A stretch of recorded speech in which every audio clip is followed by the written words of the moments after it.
Ada seorang orang soleh, Bapak Ibu sekalian, kisah berhubungan dengan keluh kesah kepada Allah. Orang miskin, anaknya 4-5 orang, susah hidupnya. Kisah dulu, kisah klasik. Dia lagi duduk, istrinya hidangkan makan pas-pasan antara dia, istri sama anak-anaknya 5 ini. Orang miskin, susah hidupnya. Ada yang ketuk pintu malam-malam, begitu ketuk pintu dibuka, dia suruh istrinya buka. Buka, ternyata orang miskin yang lain minta makanan. Orang miskin yang lain minta makanan. Maka istrinya lihat ke suaminya, apa perintahnya nih? Suaminya bilang kasih aja. Semuanya dikasih, karena kalau dibagi 2 gak cukup. Orang miskin tuh bawa anaknya banyak, gak cukup makanan. Lalu kemudian istrinya sama suami istri orang beriman kepada Allah, tahu. Ya sudah, sabar. Tapi subhanallah, beberapa saat kemudian, kalau kita beberapa jam kemudian lah, menjelang malam hari, lebih gelap ya, sudah mulai masuk pertengahan malam, jam 12 malam, mereka kelaparan semua. Istrinya bilang, anak-anaknya nangis, saya lapar, kamu juga lapar, anak-anak lapar, bagaimana? Kata suaminya, tenanglah, saya akan coba cari jalan keluar, minta kepada Allah. Istrinya gak paham suaminya mau kemana. Dia pakai bajunya, baju keluar, kemudian dia keluar pergi ke masjid dekat rumahnya. Malam hari, jam 2 malam. Dia keluar, dia masuk di masjid, lalu dia sholat tahajud. Dan ini sifat orang beriman. Berkeluh kesah sama Allah itu jangan cuma hal yang besar, dari hal yang kecil. Manja sama Allah itu baik. Ngeluh terus, minta terus sama Allah. Allah suka hambanya yang tamak dengan rahmat Allah. Tamak dengan rahmat Allah. Sudah sehat, minta ditambah kesehatan. Sudah kaya, minta ditambah kekayaan. Selalu minta tamak dengan rahmat Allah. Dan sudah pernah saya bilang, meminta sesuatu agar nikmat ditambah atau bertahan, itu adalah pahala lebih besar daripada kalau cobaan sudah datang baru kita minta diangkat cobaan tersebut. Kita sehat, minta agar Allah pertahankan kesehatan, itu lebih besar pahalanya dibandingkan nanti sakit baru minta disembuhkan. Jadi tamak dengan rahmat Allah itu penting. Kalau bahasa saya sebenarnya bermanja-manja sama Allah. Selalu ya Allah bantu, ya Allah tolong, ya Allah mudahkan, ya Allah terus hidupnya. Kalimatnya selalu begitu. Orang ini masuk ke dalam masjid, dia sholat malam lalu dia minta sama Allah, doanya begitu, ya Allah engkau tahu aku kelaparan dengan istriku dan anakku malam ini, maka berilah kami makan. Minta makan sama Allah ya. Maka yang terjadi dalam kisah ini dikatakan ada seorang raja, pemimpin wilayah itu, sudah 1 minggu mau taubat. Sudah seminggu mau taubat. Dia tidak tahu harus kemana. Pada malam itu, di mana orang soleh yang miskin ini sedang ibadah minta tolong kepada Allah dikasih makan, raja ini gelisah. Dia keluar lalu dia bawa 1 kantong uang emasnya. Dia bawa juga sekantong makanan yang terbaik yang dia punya di istananya. Kemudian dia bilang, ya Allah sebagai bentuk taubatku kepadamu, saya akan berikan ini kepada hambamu yang engkau tunjuk ya. Lalu kemudian sebagai bentuk juga, saya tidak memilih kecuali engkau yang memilih Allah, saya tidak akan pegang tali kekangan kuda ini, saya biarkan dia jalan kemana. Akhirnya orang raja ini naik di atas kudanya, dia bawa itu kemudian jalan kudanya mampir di masjid yang ada orang soleh itu. Dia bilang, saya tidak tahu kenapa kuda ini mampir di masjid. Lalu saya turun, saya temukan dalam masjid, waktu zaman dulu gak ada lampu, gak ada penerangan, cuma dia dengar suara gelap di masjid. Dia masuk, temukan ada orang ini lagi berkeluh kesah sama Allah, minta, ya Allah saya sama istri saya kelaparan sama anak-anak, berilah kami makan gitu. Maka dia bilang, raja ini pun setelah orang itu berdoa sholat lalu dipanggil, dia bilang, saya seorang raja di sini, saya raja di sini, saya sadar bertobat kepada Allah dan saya dengar doamu tadi kau minta makanan, maka ini saya kasih, ini harta saya yang saya niat sedekahkan dengan makanan, ambillah. Dan kalau kau punya masalah lagi, datang ke istana saya kapan saja. Kira-kira saya mau tanya Bapak Ibu sekalian, kita jujur menjawab, kalau seandainya kita di posisi orang ini, kita sudah dapat solusi. Kalau kita sekarang mungkin ada orang kasih kartu nama, nih ya, butuh apa saja telepon saya. Misal presiden, tidak usah presiden terlalu tinggi lah. Misal seseorang kita temui orang kaya, ada masalah apa saya telepon ke saya akan bantu. Saya yakin umumnya orang meninggalkan Allah pada saat itu. Sudah selesai, dia pikir orang ini sudah bantu, sudah selesai. Tiap hari telepon orang itu, telepon dikasih bantuan. Perhatikan orang soleh ini apa yang dia bilang. Waktu raja itu bilang, kalau ada keperluan apapun datang ke istana saya. Dia bilang, saya demi Allah tidak akan datang kepada anda kalau saya punya masalah.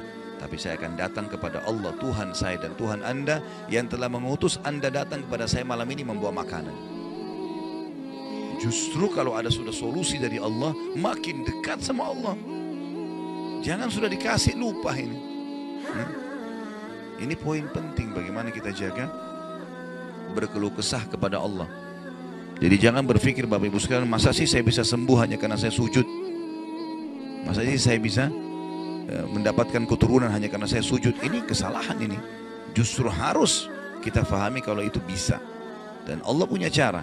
Setiap jawaban Allah kalau datang itu sesuai dengan sistem atau sunnatullah yang telah Allah ciptakan di alam kita ini. Misal saya berkeluh kesah, ya Allah sendal saya putus, gantikanlah. Sahabat begitu ya, para sahabat Nabi itu kalau sendalnya putus, ya Allah sendal saya putus, gantikanlah. Allah nggak lemparin sendal dari langit, nggak mungkin. Tapi apa yang terjadi? Allah gerakkan sesuai dengan sistem yang ada. Allah buat ada orang lain melihat kita kesian dikasih sendal, atau dia dapat duit dia bisa beli sendal. Jawabannya Allah begitu, dalam bentuk sinyal datangnya. Jadi harus peka menangkap itu. Kemudian selanjutnya, tentu juga yang ini tadi contoh kisah orang yang berkeluh kesah kalau berhubungan dengan cobaan dari Allah ya.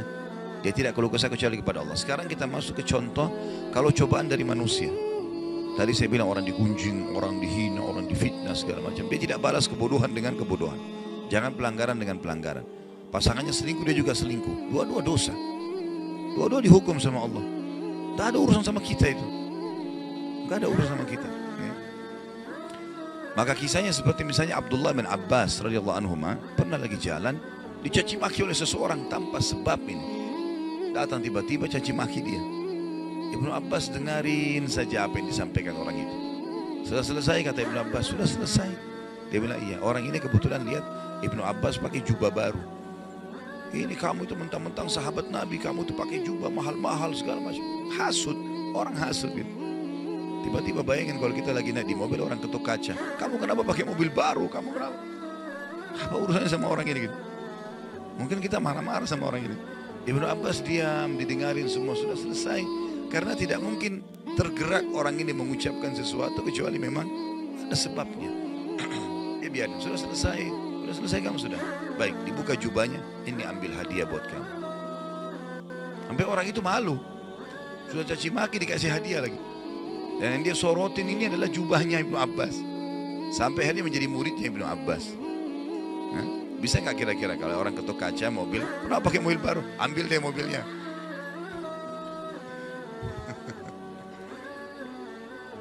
Baik, kisah yang lain, Ali bin Husain radhiyallahu anhu. Ini cucu Nabi SAW, anaknya Husain. Ya, radhiyallahu anhu ajma'in. Terkenal dengan Zainal Abidin, masyhur dengan kesalehannya. Dia pernah jalan dicaci maki oleh orang tanpa sebab ini. Mentang-mentang kau turunan Nabi, mentang-mentang kau begini, mentang-mentang kau begini, dicaci maki. Dia diam saja. Dia nggak bicara banyak. Didengarin. Orang-orang sekitarnya sudah marah nih. Tapi karena dia diam, orang diam semua. Sampai udah selesai dia bilang, wahai saudaraku, kalau seandainya kamu tahu lebih banyak tentang aku, mungkin kau akan lebih banyak cerita tentang keburukan. Saya ini banyak dengan keburukan, gitu kan? Kemudian dia bilang sama orang di sekitarnya, ada pegang uang, ada bawa duit, kasih orang ini 1000 dirham dan tunjukkan alamat kita. Siapa tahu dia punya hajat. Orang itu jadi tambah malu gitu. Karena perilaku akhlak yang mulia dan ini yang Islam ajarkan kepada kita. Pada saat kita kepancing emosi, kontrol, tenang, jangan dibalas. Gak ada gunanya itu, gak ada manfaatnya. Hanya akan merusak kejiwaan kita. Kata-kata jadi kasar, hidup kita jadi tidak tenang. Tapi kalau kita gunakan teori syar'i ini, kita akan tenang. Kita bisa makan, tetap bisa tidur, tetap bisa segala-galanya. Baik, kita berdoa kepada Allah SWT, semoga majelis kita diberkahi olehnya dan dijadikan sebagai tambahan amal kita pada hari kiamat. Dan semoga saja seluruh amal yang pernah kita kerjakan, yang akan kita kerjakan sampai ajal menjelang datang, diterima dengan kemahamurahannya. Dan semoga semua dosa yang pernah kita kerjakan sekecil sampai sebesar apapun diganti dengan kemahamurahan Sang Pencipta menjadi pahala.